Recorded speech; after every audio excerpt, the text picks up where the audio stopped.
नमस्कार, म तुलसिराम ढकाल यहाँहरूलाई स्वागत गर्न चाहन्छु युट्युब च्यानलमा। आज म तपाईहरुलाई गोरखापत्रमा प्रकाशित लोकसेवा तयारी सामग्री वस्तुगत प्रश्नोत्तर लिएर उपस्थित भएको छु। यदि तपाईहरुलाई मेरो च्यानल मन परेमा सब्स्क्राइब गर्नुहोला र साथीहरुमा शेयर गर्न नबिर्सनुहोला। पहिलो प्रश्न रहेको छ, नेपालको पहिलो फ्रेन्चाइज फुटबल प्रतियोगिता नेपाल सुपर लिग NSL को उपाधि कसले जित्यो? काठमाडौँ रेजर्स। उपाधि विजेता काठमाडौँ रेजर्सले पुरस्कार स्वरूप 35 लाख रुपियाँ हात पारेको। उपविजेता धनगढी एफसीले 15 लाख रुपियाँ हात पारेको। प्रतियोगिताको फाइनल खेल 2078 जेठ 1 मा त्रिपुरेश्वर स्थित दशरथ रङ्गशालामा भएको थियो। प्रश्न नम्बर 2 यस प्रकार रहेको छ, संयुक्त राष्ट्रसङ्घको 76औं महासभा सन् 2021 सेप्टेम्बरमा नेपालले कहिलेसम्ममा गैर जलवायु परिवर्तन जन्य कार्य 0% मा झार्ने प्रतिबद्धता व्यक्त गरेको छ?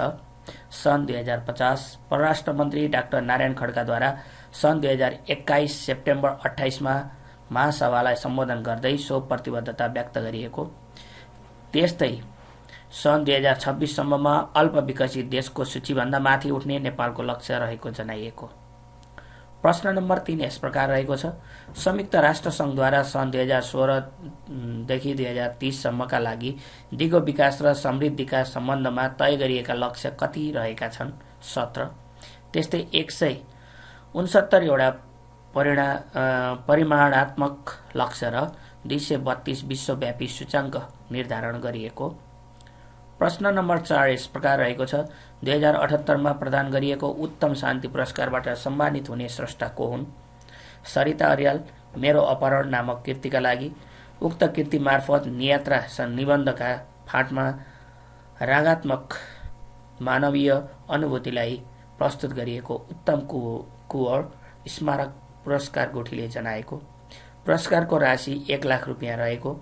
गुठीले विक्रम सम्वत 2044 देखि आख्यानेतर गद्य विद्यामा रचना गरिएका कृतिहरूलाई पुरस्कारद्वारा सम्मान गर्दै आएको। प्रश्न नम्बर 5 यस प्रकार रहेको छ, विश्व युवा दक्षता दिवस कहिले मनाइन्छ? जुलाई 15। International agency for prevention of blindness IPB द्वारा प्रदान गरिएको भिजन एक्सिलेन्स अवार्ड 2020 बाट सम्मानित हुने नेपाली व्यक्तित्व को हुनुहुन्छ? डाक्टर सन्दुक रोहित प्राडा, रामप्रसाद पोखरेल र डाक्टर गोपाल प्रसाद पोखरेल। प्रश्न नम्बर 7 यस प्रकार रहेको छ, विश्व हात धुने दिवस कहिले मनाइन्छ? अक्टोबर 15। हाम्रो भविष्य हाम्रै हातमा छ, हामी सबै एकसाथ अगाडि बढौँ भन्ने नाराका साथ विश्व हात धुने दिवस 2021 मनाइएको। नेपालमा यो दिवस सन् 2008 देखि मनाउन थालिएको। प्रश्न नम्बर 8 यस प्रकार रहेको छ, स्वीट क्रीम कोटेड रेड अन्ट्यु गुवा ओरेन्ज डिस्कभरी येल्लो कुन फुलका प्रकार हुन्? सयपत्री। प्रश्न नम्बर 9 यस प्रकार रहेको छ, शहरलाई कुरूप बनाउने गरी राखिएका होर्डिङ बोर्ड पोस्टर लगायतका सामग्री हटाउने निर्णय सरकारले कहिले गरेको हो? विक्रम सम्वत 2076 पुस 10 गते।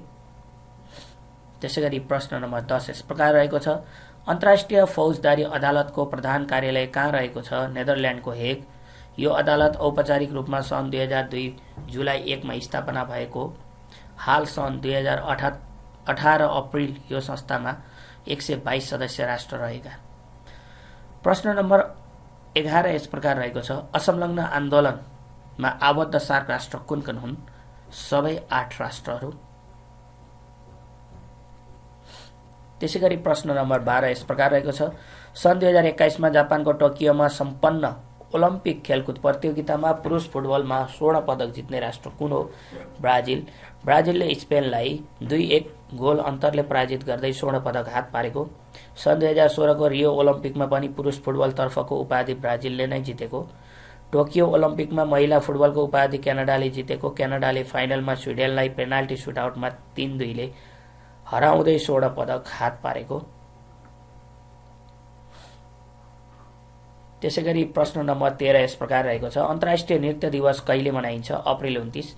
यसपटक सन् 2021 अन्तर्राष्ट्रिय नृत्य दिवस कोभिड-19 का कारण भर्चुअल रूपमा मनाइएको संयुक्त राष्ट्रसङ्घीय शैक्षिक वैज्ञानिक तथा सांस्कृतिक सङ्घ युनेस्कोसँग सहकार्य गरेको इन्टरनेसनल थिएटर इन्स्टिच्युटको अन्तर्राष्ट्रिय नृत्य समितिद्वारा सन् 1982 देखि यो दिवस मनाउन थालिएको। प्रश्न नम्बर 14 यस प्रकार रहेको छ, बुढा नीलकण्ठ कुन पहाडको फेदमा अवस्थित छ? शिवपुरी। प्रश्न नम्बर 15 यस प्रकार रहेको छ, नेपाल आयल निगमले इन्धन चुहावट नियन्त्रण गर्ने उद्देश्यले enterprises resource planning ERP software कहिलेदेखि लागू गर्ने गरी निर्णय गरेको हो? विक्रम सम्वत 2078 वैशाख 2 गते। देशभरका सबै डिपोमा ERP लागू गर्न केन्द्रीय कार्यालयबाट उच्च स्तरका कर्मचारीको नेतृत्वमा टिम परिचालन गरिएको। ERP सफ्टवेयर लागू भएपछि इन्धन ढुवानी वितरण र लेखा प्रणालीलाई सुधार गरी चुहावट नियन्त्रणमा सघाउ पुग्ने विश्वास गरिएको। विश्वभरका डिपोमा रहेको तेलको मौजात बाटोमा ढुवानी हुँदै गरेको तेलको परिणाम इन्डियन आयल कर्पोरेसन IOCले दिएको तेलको परिणाम लगायत सबै तथ्याङ्क सफ्टवेयर मार्फत सजिलै जानकारी पाउन सकिने। पम्प व्यवसायले सफ्टवेयर मार्फत नै तेलको माग गर्ने हुँदा कुन ठाउँमा तेल कम वा बढी गएको छ भन्ने सजिलैसँग हेरेर माग र आपूर्तिको तालमेल समेत मिलाउन सकिने। व्यवसायले घर बसेरै तेलको डिमान्ड गर्न र पैसा तिर्न सक्ने। त्यस्तै ढुवानी व्यवसायीले पनि घरमै बसेर इन्धन ओसारे बापतको भाडा प्राप्त गर्न सक्ने। प्रश्न नम्बर 16 यस प्रकार रहेको छ, मेरो किता प्रणालीको शुभारम्भ कहिले गरिएको हो? विक्रम सम्वत 2078 वैशाख 2। नक्सा प्लट रजिस्टर फिल्ड रेखाङ्कन निवेदन लगायतका सेवा अनलाइनबाट पाउने गरी यो प्रणाली सञ्चालनमा ल्याउन लागि। यो प्रणाली कृषि उत्पादन र उत्पादकत्व लगायतका पक्षसँग पनि सम्बन्धित रहेको जनाइएको। प्रश्न नम्बर 17 यस प्रकार रहेको छ, मानव न्यायशास्त्रका लेखक को हुन्? जयस्थिति मल्ल।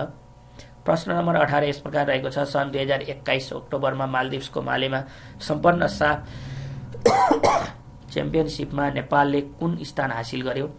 द्वितीय।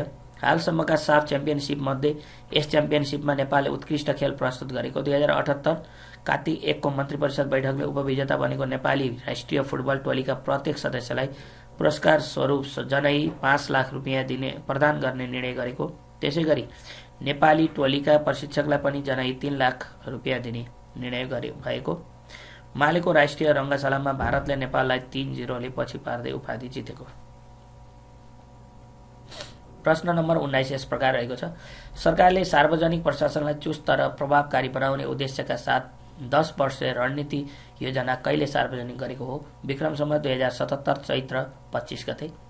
प्रश्न नम्बर 20 यस प्रकार रहेको छ, नेपालको इतिहासमा कुन काललाई पहिलो अभिलेखीकृत शासनकाल मानिन्छ? लिच्छवीकाल।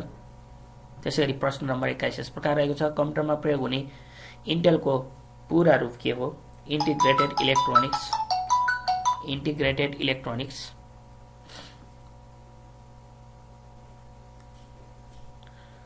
त्यसैगरी प्रश्न नम्बर 22 यस प्रकार रहेको छ, विश्व स्वास्थ्य संगठनका अनुसार वातावरणीय स्वच्छताका हिसाबले एयर क्वालिटी इन्डेक्स AQI कति हुनुपर्छ? 50 AQI भन्दा तल। विश्व स्वास्थ्य संगठनले 50 AQI भन्दा तल भएको अवस्थामा स्तरीय मानेको। नेपाल सरकारले भने त्यसलाई 100 मुनि निर्धारण गरेको, अर्थात् AQI 100 सम्मको अवस्थालाई सामान्य मानेको।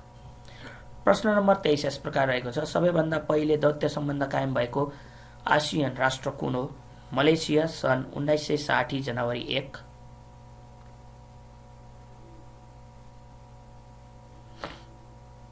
त्यसैगरी प्रश्न नम्बर 24 यस प्रकार रहेको छ, नेपालको सबैभन्दा ठूलो राष्ट्रिय निकुञ्ज सेफोक्सुन्डो कति क्षेत्रफलमा फैलिएको छ? 3555 वर्ग किलोमिटर। डोल्पा र मुगु जिल्लामा अवस्थित यस राष्ट्रिय निकुञ्जभित्र फोक्सुन्डो ताल रहेको।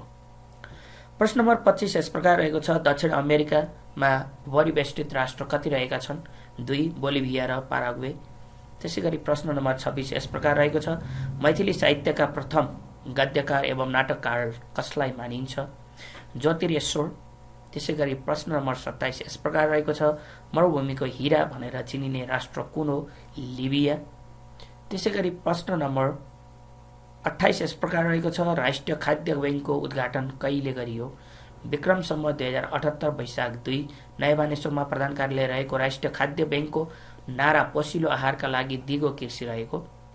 प्रश्न नम्बर 29 यस प्रकार रहेको छ, संयुक्त अरब इमिरेट्स युएईले देश विकासका लागि योगदान गर्न सक्ने विदेशी नागरिकलाई नागरिकता दिन सक्ने घोषणा कहिले गरेको हो? सन् 2021 जनवरी 30।